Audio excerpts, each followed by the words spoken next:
This video was made in association with KnifeInformer.com. Head on over to Knife Informer for all of your blade-related needs, including reviews, comparisons, stats, and more.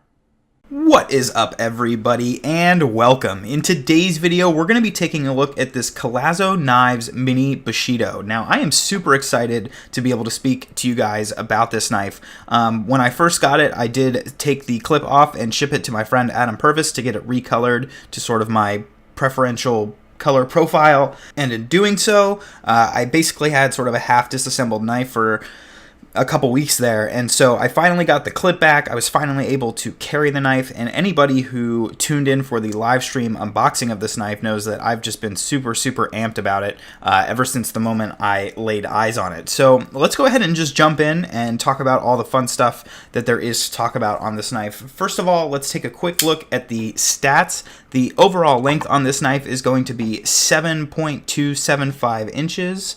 If we take a look at a size comparison against a PM2 as well as a RAT2, you'll see very quickly that it has a lot in common with the RAT2 in terms of length.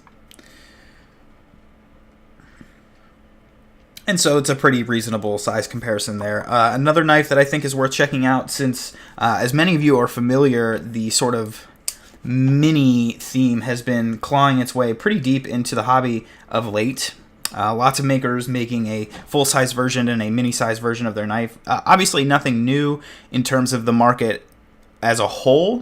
People have always sort of made smaller and larger versions, but the idea of just making a design and then making a small one and calling it the mini is definitely permeating the market very frequently right now among custom makers. So another knife to look at, I think, is this A2 A6 Mini, which you can see is even smaller than the Mini Bushido. Now, this is a really interesting point that I want to touch on. You'll notice that if I take the the A6 Mini and I saber grip it, the edge of the handle here is, I really don't have a whole lot of purchase, right? Like, I'm just barely hanging on to the edge here. Whereas if you pick up the Bushido, you'll see that I pretty comfortably fit all the way on the handle. Now, this is also true of something like a Brian Nadeau Mini Typhoon. I really like those knives, and the mini knives that are still kind of like, you know, compared to all knives, they're still a reasonable full-size knife. It's just that the full-size version of this particular model happens to be particularly large, like maybe a, 55 or something. This is a big knife, but it's not called a 0055 large, right? It's just the model, and then if they made a small one, there would be a mini version. So I do like it when the mini version is still a sort of usefully sized knife versus something like perhaps the A6 Mini. As far as the weight is concerned, we are looking at 3.67 ounces, so with titanium liners and carbon fiber scales, we are able to keep that weight down pretty reasonable in terms of the comparison with the overall length. So let's go ahead and jump into the features and flaws on this one. Now, the first thing that we're going to do is, of course, take a look at the materials and a little bit of a showcase here. So I'll get it nice and polished up. As I mentioned before, we are looking at full titanium liners on a liner lock with contoured and polished carbon fiber scales and some Damascus accents. So let's take a look at those. See here we have this fully contoured Damascus clip, recolored by Adam Purvis. He always gets the color profile I'm into. Definitely appreciate his work. He actually did this 0055 clip as well. It is worth noting, though, that he manufactured this clip, whereas this is the factory Bushido clip. It's just been recolored. And then we'll take a look at the backspacer. I always really like floating backspacers. I'm a bit of a sucker for them. I think they look great. No difference here. You can see the heavy contour in the carbon fiber, and then the sort of polished look. I really like the finishing on the carbon fiber, very smooth. It's got that sheen to it, and it's not sort of that industrial hard line 90-degree weave. It's sort of a more natural weave, which I really like. One of the coolest features on this knife is going to be this pivot, which has been completely matched to the contouring. So it's flush. Very neat feature. Hopefully I'm showing you that pretty well. but very cool that the pivot matches up like that. We'll also take a look at the knife like this. You can see the blade is dead center, pretty extraordinary tolerances. Very beautiful knife overall.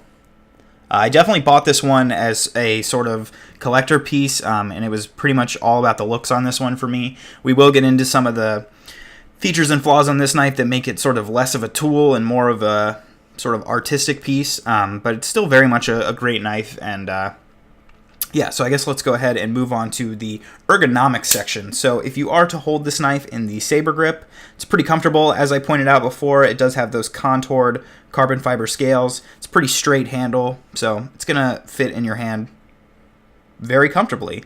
If you were to stab it through something and get your hand caught, you might slip off the back of the knife just because it is tapered like this, but let's be real. I don't think that's what people are doing with their mini Bushidos. And then if we talk about a pinch grip, it is a little bit thick in the pinch grip, which feels sort of a little bit different, but this jimping's really, really great. It's super smooth if you just run across it, but then if you bear down on it, it's very grippy. That's definitely something I can very, very much appreciate, and it's kind of right where your index finger wants to be for a pinch grip, so it's actually got a really decent pinch grip on it. Let's go ahead and talk about the clip. So it is Damascus, which is raised off of the frame. You can see there's a little bit of a gap. It's got a great ramp to it. I like that there's a little bit of a gap because Damascus tends to be a little bit over-tensioned, just sort of in the natural state of the metal. And so this is going in and out of my pocket with just one hand, which is my personal preference and makes me think it's a great clip. Let's talk about the action on this one. So this is a bit interesting. And in some ways, for me as a collector, is a little bit controversial. I would wager this knife has one of the poorest actions in my collection, but it's good enough that it passes my sort of threshold. Anybody who's watched the channel, for a while now knows that I'm an action snob. That's the reason you see things like Thorburn sitting around the table, watching a knife sort of pull itself closed with gravity, sort of like a Gareth Bull Chamois, that kind of thing. Something I very much enjoy in a knife. And so, it's a pretty big concession for me to not have an action that perfect and still really love a knife and want to keep a knife. So I worked with Will on this because he had a few of these left over from his initial batch, and I made it really clear to him that, like, look, man, I don't want the knife if it doesn't have like a half-decent action. So we were able to work together and find sort of the right combination of things to get the knife working. And you can see here, it's pretty solid. So the first part that we're going to talk about is deployment, and then we'll talk about closing in a moment. So as far as deployment is concerned, you will notice that the flipper tab is below the pivot, meaning the leverage is sort of imperfect. Push button the knife lightly. Oh, well, that was a bad example. Of course, I'm never able to get a knife to fail on camera, but you can see sort of like a half light switch, half push button with little effort. You don't really get deployment, but 99% of the time you are going to get deployment. It's got a very snappy detent, and so if you do light switch the knife, you can see it's very solid, very consistent. And then if you full on push button, it rockets out. So you have to sort of really mess it up to get it to not deploy, but I do have snappier detents in my collection. But ultimately, I really like the way that it sounds. I really like the lockup sound, and it deploys pretty consistently. Now, as far as the closing is concerned, you'll notice the tang is polished and exposed. The detent track on the tang is polished and exposed. Now, I've had other small knives with Damascus blades, and if the detent track isn't polished, then you're not going to get a very good action. It's going to be sort of ratchety because your detent ball or whatever you're using as your detent face has to sort of go over all the ridges and bumps of the Damascus etch. So it's, very important if you're going to have a smooth action to have a polished tang, especially with a Damascus blade. Now, on smaller knives, a lot of makers sort of choose not to do that for the preservation of aesthetics. So what you'll see is the track is fairly exposed here. And a lot of makers don't want that. They don't want you to sort of see that mechanical side of the knife on a smaller knife, and so they just won't polish the track. But that's not really a solution as far as I'm concerned. Now, granted, it's up to the maker to make a knife how they want to make a knife, but personally, I'm very, very happy that Will polished the detent track on this knife and sort of threw caution to the wind as far as it being exposed, because frankly, I personally don't really care if it's exposed as long as the action is good. So this knife definitely fits my sort of preferential tastes in regards to having that sort of area exposed. Now, the blade stock is pretty thick on this knife, and it is the overall weight of the blade that sort of grants you the momentum to get the blade to drop shut. So it's not the smoothest knife in terms of really falling with gravity, but I must say that it just takes a very little bit amount of momentum to get the blade to sort of pull itself closed with its own weight. And so ultimately, it's an action that I really enjoy. I actually find myself picking this knife up quite frequently to fidget with it, even though it's not quite as smooth as something like a Thorburn. And the reason for that, one, is the acoustics I think are awesome. The way the knife sounds when it closes, when it clicks into the flat face detent, because the blade stock is so thick, it has this really sort of deep, low pitch, very mechanical clicking sound. It sounds... I don't know. I don't have a good analogy for it, but I just really love the way the knife sounds when it closes. So yeah, ultimately not the best action in my collection, but more than enough to sort of pass the tovarishworks litmus test and to remain in my collection as a fidgeter. Now, moving on to the blade, we have a couple interesting things to talk about here. First up, obviously, it is a Damascus blade. One thing that I really, really appreciate on this is a lot of times you're seeing now with Damascus and Damasteel, people are doing really, really deep etches. Now, that does usually provide for a pretty cool look, but what it does mean is to the touch, it's not very smooth. You certainly don't want to really use it to cut stuff because it's going to get all caught up on sort of the rough, surfaces. And then it doesn't make for a good detent track if you fail to polish that. So what Will has done here is a sort of polished Damascus. Sort of show you in the hollow grind. This is all very smooth to the touch, which is super cool, and I really, really like that. Now you can see here that we have a pretty deep flat grind that comes down to about half the height of the blade. And that is met with a very deep hollow grind. Check out how deep that hollow grind is.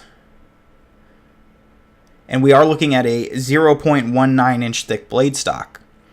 So I can hear pretty much all of you screaming at me, that knife won't slice through anything. What are you doing? Well, frankly, you're right. It's not going to make for a great slicer. This would be the last knife that I would reach for if I was trying to eat an apple or cut through rope. But I must say, a couple of things. One, again, I bought this knife as sort of more of a collector piece. I'm a firm believer that once you get into these price points and everything, you should buy a knife that makes you happy. And it doesn't matter if it's the perfect tool or if it has the best this or that. If it makes you happy and you think it looks cool, then that's all the more reason you need to spend some sort of exorbitant amount of money on a knife, because no knife is really worth anything past $100. I mean, maybe when you get into the $200 and $300 zones, you're still sort of talking about mechanical differences and, better blade steels and stuff. But really, after that point, it all kind of starts to fall apart. So I've had a few people sort of already reach out and sort of negatively comment about the knife, about, that's not going to cut anything.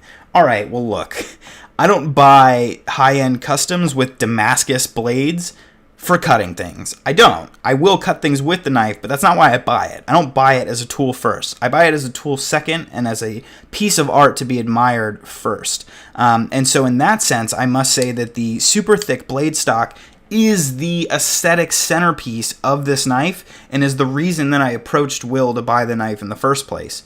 Now, for those of you who are unfamiliar, Will Collazo, the maker of this knife, is sort of the friend and understudy of the Barajas brothers. That would be Edison and Victor Barajas. They all live in Florida. Edison is Shark Knife Co., and Victor is VI Knives. Now, many of you will be familiar with their work. Thick blade stocks and stuff, definitely a part of their style. Quakens, definitely a part of their sort of style. And And this super thick blade stock is the reason that I bought the knife, because I think it looks freaking amazing. And I think it just, God, I just love it. And there's really no other good reason for it. Now, I will say this knife would make a sweet piercer if you really wanted it to. This tip, because this Tonto edge, this is actually the edge all the way up at the top here. This point is so sharp that if you like touch it to your skin, it hurts. It's like a needle. So it's actually really, really sharp, and the edge on the knife is pretty sweet. I've used it to cut through paper and stuff. I've opened some packages. So it's really fair. It's just not going to be great for anything like food prep or cutting through rope or something. But again, if you're taking a Damascus blade with a Timascus clip to go do hard work, then more power to you, but you're probably buying knives from different makers. So that's everything that I have to say about the blade. I really like it. I really like the stock and everything. It's pretty sweet. Now, on to a couple of miscellaneous things. One thing I will say, there is a flaw with this knife from a build standpoint. It's very subtle, and ultimately it does not negatively impact the knife, and so I never brought it up to Will, and I debated not bringing it up in the review altogether because it's inconsequential, it's a minor thing, and frankly, I'm just not worried about it, but it is a detail, which is that this titanium liner is slightly bowed, and you can actually see, if you look very closely, you have sort of this distance between the blade and the liner here, similar distance between the blade and the liner here, and yet right here you can see it's much closer to the liner than on this side, even though the blade is perfectly centered. That's because there is a bow in the titanium. It's very, very light. You can only really see it if you hold up the knife against light and sort of look through it. It appears that he manufactured the knife with the bow in the titanium because all of the screw holes and everything line up perfectly. So it must have just been bowed from the very beginning, and it was so subtle that, I don't know, maybe Will just didn't notice or what have you, but it appears that the bow has always been there because all of the screw holes line up perfectly, all of the centering is perfect, the pivot matches is perfectly flush, so it had to have been in that physical state from the beginning, otherwise the knife wouldn't go back together very well. So, you know, that's a little thing to note. Again, not a huge deal.